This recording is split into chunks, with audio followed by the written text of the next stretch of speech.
Olá, hoje é quinta-feira, 9 de fevereiro de 2023 e o assunto continua girando em torno da autonomia do Banco Central e o aumento da taxa de juros, combatidos por Lula e defendidos pelo presidente da Câmara, que diz ser fiel a Lula, mas nem tanto, não é verdade?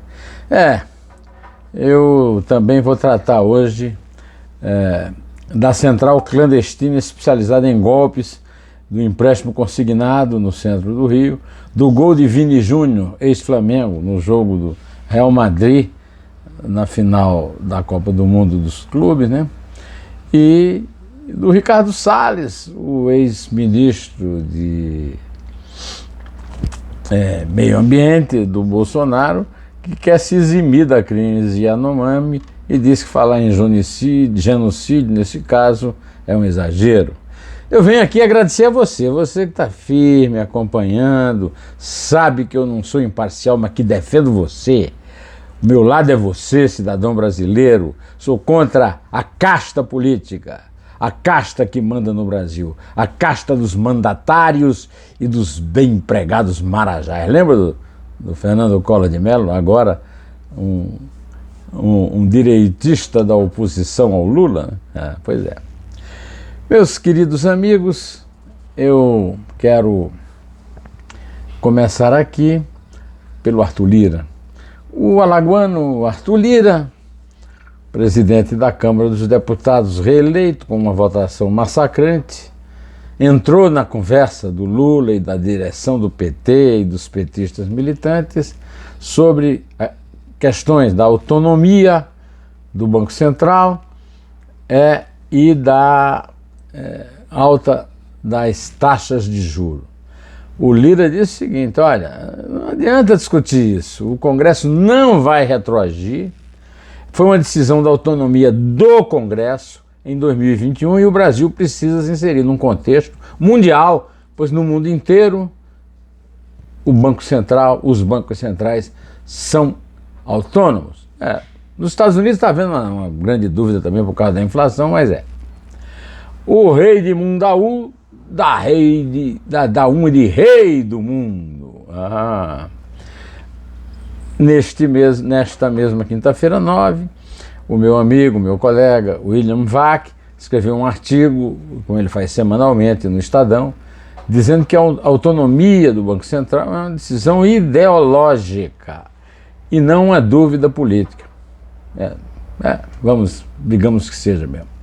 Bom, segundo Henrique Meirelles, que foi presidente do Banco Central no governo Lula, no primeiro governo Lula, o ex-presidente está numa volta ao passado ao brigar com o Banco Central agora, por causa da autonomia. Mas o PT resolveu intensificar a pressão pela mudança da política de juros. Meus amigos, isso ainda vai dar muito pano para manga e conversa política ou ideológica, né? Enquanto isso, policiais da 24ª Delegacia de Polícia de Piedade, no Rio de Janeiro, fecharam na manhã desta quinta-feira uma central clandestina especializada em aplicar golpes de empréstimo consignado no centro do Rio. Explorando os velhinhos de boa fé, os malandros do Rio de Janeiro dão esses golpes, agora foram pegos porque exageraram na exibição. Vídeos publicados em redes sociais mostram a quadrilha comemorando quando alcançavam metas de R$500 mil semanais. Bandido endinheirado, né?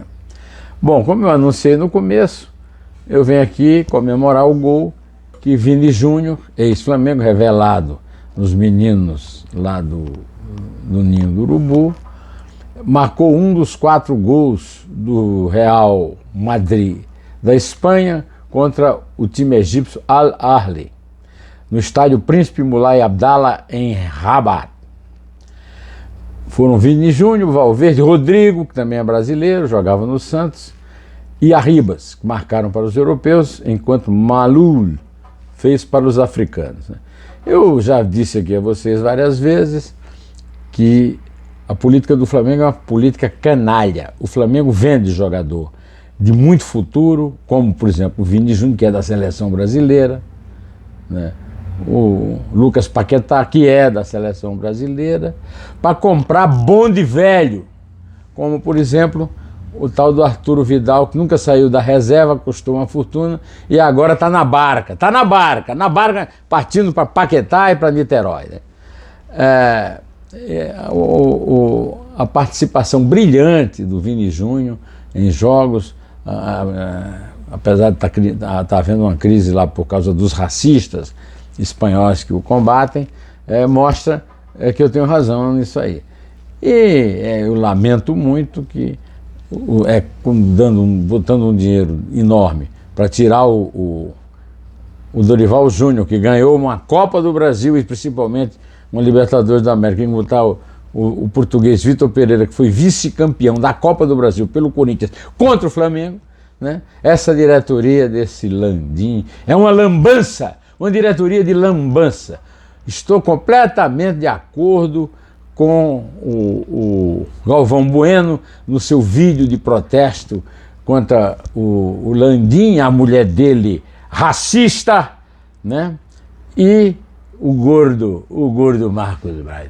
Um bando de gente que está metendo a mão, muito dinheiro no bolso com essas vendas e essas trocas, e o time caindo pelos pedaços, né? Conforme comprovou nas finais contra o Palmeiras e contra o Al-Hilal. O ex-deputado federal, está falando do Rio, do Flamengo, né? Daniel Silveira, foi transferido nesta quarta-feira 8 para o presídio de Bangu 8, no complexo de Jericinó, na zona oeste do Rio.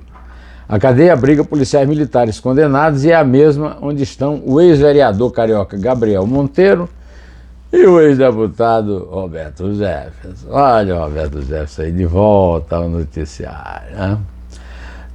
Também dentro, sem sair da notícia policial, Dinorá Santana, a primeira mulher de Dani Alves, está se mudando para Barcelona, procurando escola para as crianças e tal, para dar apoio ao marido, que ela disse que poria a mão e o corpo no fogo pelo lateral. Não é o que dizem os advogados de acusação lá na Espanha. A vida dele está complicada lá. Tudo indica que ela vai passar uma boa temporada lá em Barcelona, se for acompanhá-lo lá o tempo todo. Bom, como eu falei também no começo, o ex-ministro de Meio Ambiente, aquele de passar a boiada, lembra? Daquela reunião do Conselho de Governo, passar a boiada durante a pandemia, o Ricardo Salles se eximiu da crise Yanomami, disse que falar em genocídio é exagero, e agora quer homenagear a Michele no Senado Federal por ter matado emas e carpas do Palácio do Planalto. Quer dizer, é um assassino orgulhoso da sua condição de assassino de animais. Por falar em assassinato, morreu um grande gênio da música pop, o maestro Burt Bacharach, aos 94 anos de idade, em Los Angeles. Bacharach é muito conhecido, ganhou 6 prêmios Grammy e 3 Oscars. As canções mais famosas dele são Say a Little Prayer e Raindrops Keep Falling on My Head. Raindrops Keep Falling on My Head. Me lembro muito quando eu vi no filme Butch Cassidy, né? Quando eu já morava aqui em São Paulo, em 1970, essa canção maravilhosa. E o Burt Bacharach vai fazer falta, muita falta. Tem uma boa notícia também, né? Tem um bando de idiota aí que acha que ser republicano é criticar o relógio que Luís XVI, que foi guilhotinado na França, deu para o Dom João VI, que foi quebrado por um bando de vândalos neofascistas. Foi destruído nos atos golpistas do dia 8, vai ser restaurado com a ajuda da Suíça. Quem me deu essa notícia foi o Jorge Decol, aquele cara que está sempre atuante aqui no meu computador e também no jornal Estado de São Paulo, para onde ele escreve sempre. Eu quero, antes de terminar, recomendar muito a entrevista que eu fiz essa semana com Modesto Carvalhosa, o grande jurista, professor da Universidade de São Paulo. Ele disse que o resultado das votações de 1º de janeiro no Congresso Nacional instituem, por meio de emendas e cargos no primeiro escalão, o nefasto patrimonialismo que se fortaleceu. No Dois Dedos de Prosa,